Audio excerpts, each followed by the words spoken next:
Tinanong ka ba anong bariyang kailangan ko? Panoorin para malaman ng buong detalye. Watch now.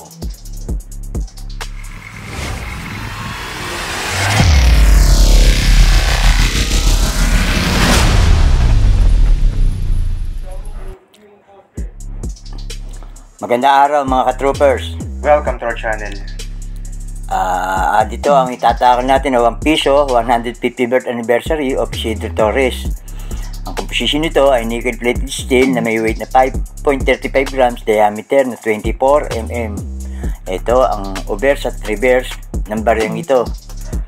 Ayan, yung nakikita nyo yan.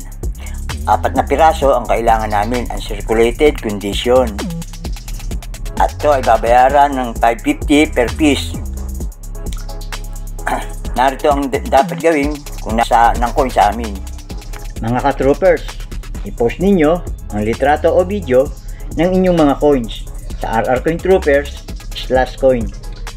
Dapat po ipakita ninyo ang obverse at reverse ng inyong mga barya. Susuriin namin ang mga ipinost ninyo at kapag ito ay pumasa sa aming pamantayan o kriteria, agad namin kayong kukontahin para sa proseso ng pagbili. Sinisiguro namin na hindi kayo gagastos at walang magiging hassle on both sides. Bawat baryang hinahanap namin ay may sariling code na nakalagay. At importante po na i-like ninyo ito sa ipopost ninyong picture upang hindi magkalituhan. Ang ipaprioritize namin ay ang mga sumusunod sa proseso.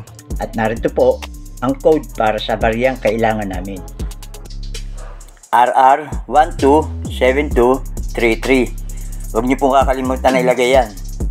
Call us every Monday, 1 to 3 p.m.